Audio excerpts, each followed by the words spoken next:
What a wonderful E3 it was, and one of my favorite announcements, and many of yours, was finally seeing some hot Fallout 4 nonsense. It looks pretty great. It's coming out this year, and it's got a bunch of new features that we've been asking for in the series for a long time.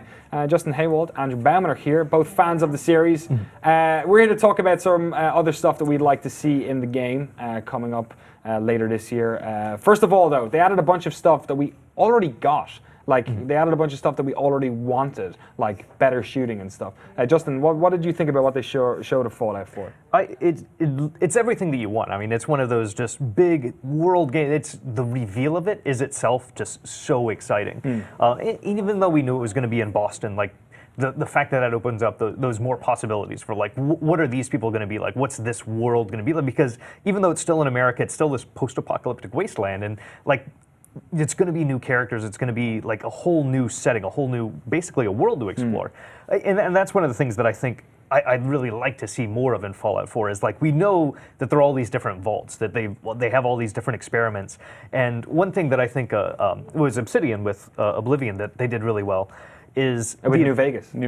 With the Oblivion series, is like I was talking with you about this earlier, is that you have all this lore and things that you're able to explore, and one of them are the books. Like, I love getting books and reading through and like being immersed in this world, but I don't like actually doing it on my TV screen. So like, I downloaded this Kindle version of all of the books in the game. That's so good. And I'd love to be able to do something like that in Fallout, like, because there is so now, like, it's an even more expanded universe. There's so much more going on in the world. Like, I love exploring that outside of the game and like getting that sent to me either on my Kindle or my phone.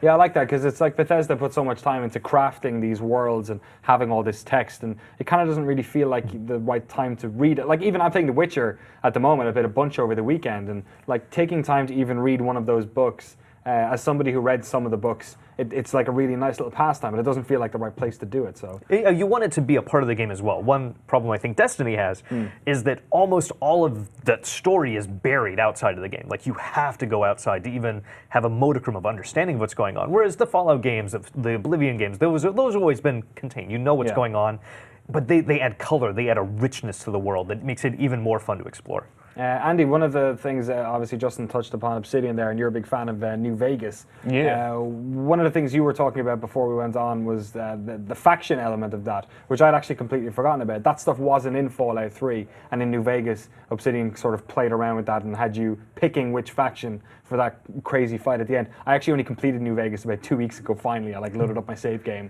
and fucked up the Great Khans pretty bad. You'd like to see that come on into Fallout 4?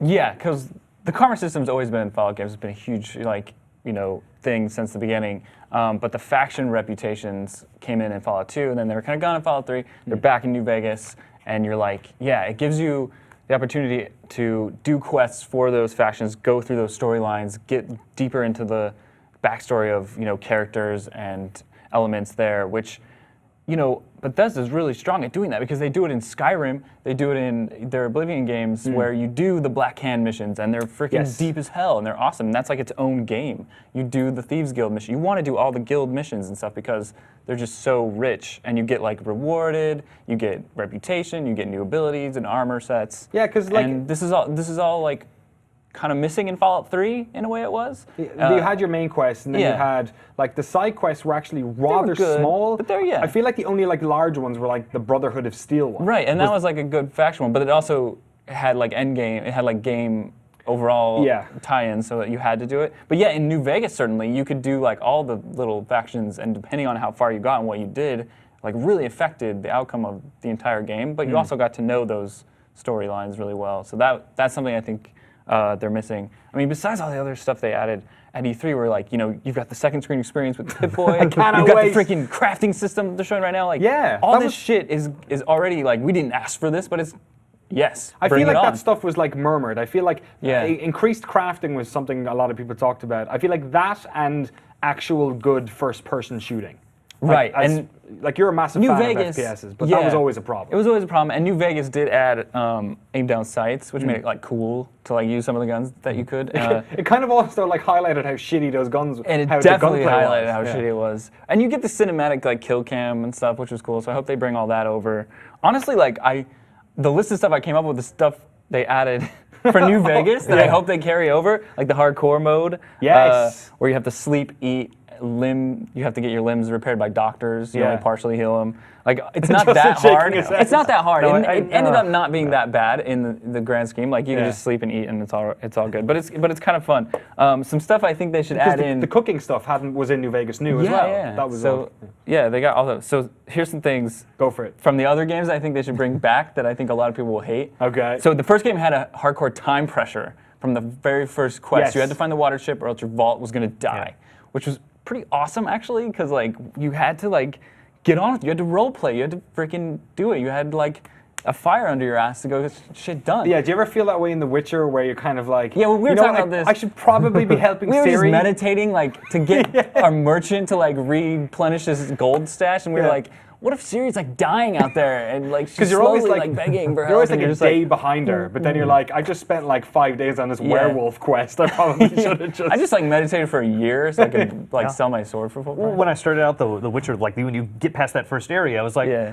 you know, I have stuff going on, but I guess I'm just gonna get in a boat and sail over to that city, see what's going on. So the great part about Fallout 1 was it was like Act 1 was time pressure, but then Act 2 opened up and you could actually do it. It was pretty short. In the first version of the game, you could actually lose the game again by failing the clock, but in version like 1.1, they updated it to be like 13 game years before you actually die. Oh, really? So if they had something cool like that, where Fallout 4 was like, I don't know, 50 game years and then you're fucked, like that would be amazing.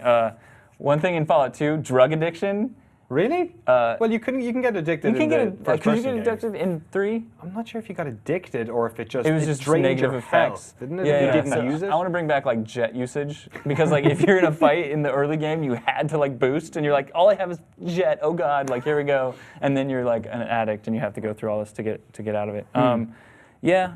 Oh, one thing that Bethesda is great at that I hope, and we kind of don't know, cool actors playing a big role. Oh yeah. Liam Neeson's as the freaking dad in Fallout 3. Now Matthew Perry was in New Vegas. Yeah, he was a massive Fallout. Fallout fan as well. That's why he got involved in the project. I wonder now, because they've announced the voice actors, I wonder... Have they? Oh shit, I think so, yeah. I saw some people on Twitter said that that's who they were, but they were kind of relatively unknown actors in the LA area. So you never know, maybe they've got a bigger voice talent crew, which Hidden. is going to... We need like a secret one, like a big cameo. Morgan Freeman. Yeah. Did Skyrim have like a notable? I don't know if it did, Yeah, but you know, the dragon was played by fucking Patrick Stewart. no, that was Oblivion. Patrick Stewart was. Oh, you're right. Oh Yeah. god, I totally forgot about that. So that's what I'm talking about. All right, that's all I got to say about Fallout 4.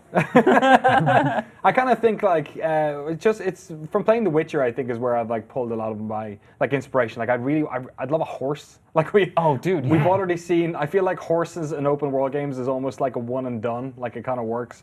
We've seen the like this massive airship. We've seen the vertibirds are now pilotable.